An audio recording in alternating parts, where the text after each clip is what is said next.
Quand le cœur de l'homme cède à l'influence de l'Esprit de Dieu, la conscience se réveille. Et le pécheur commence à entrevoir la profondeur et le caractère sacré de la loi de Dieu, loi qui est à la base de son gouvernement dans le ciel et sur la terre. La lumière qui, en venant dans le monde, éclaire tout homme, Jean 1,9, illumine les replis les plus secrets de son âme, et met en évidence les choses cachées dans les ténèbres. La conviction du péché s'empare alors de son esprit et de son cœur. Saisi du sentiment de la justice de Dieu, le pécheur est terrifié à la pensée de paraître coupable et impur devant celui qui sonde les cœurs. Il voit l'amour de Dieu, la beauté de la sainteté, la joie de la pureté. Il désire être purifié et entrer en communion avec le ciel.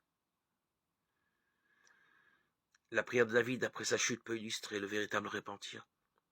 Elle n'était nullement dictée par le désir d'échapper au jugement qui allait le frapper. Son chagrin fut sincère et profond.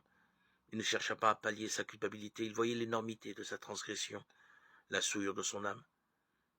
Il haïssait son péché. Ce n'est pas le pardon seulement qu'il demandait, mais la pureté du cœur. Il soupirait après la joie de la sainteté et la communion avec Dieu.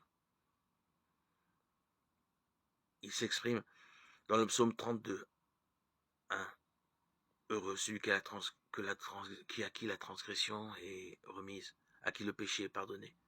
Heureux l'homme à qui l'Éternel n'impute pas l'iniquité, et dans l'esprit duquel il n'y a pas de fraude. Ô Dieu, aie pitié de moi dans ta bonté, selon ta grande miséricorde efface mes transgressions, car je reconnais mes transgressions. Et mon péché est constamment devant moi. Purifie-moi avec l'hysope et je serai pur. Lave-moi et je serai plus blanc que la neige. Ô Dieu, crée en moi un cœur pur. Renouvelle en moi un esprit bien disposé. Ne me rejette pas loin de ta face, ne me retire pas ton Esprit Saint. Rends-moi la joie de ton salut, et qu'un esprit de bonne volonté me soutienne, ô Dieu, Dieu de mon salut.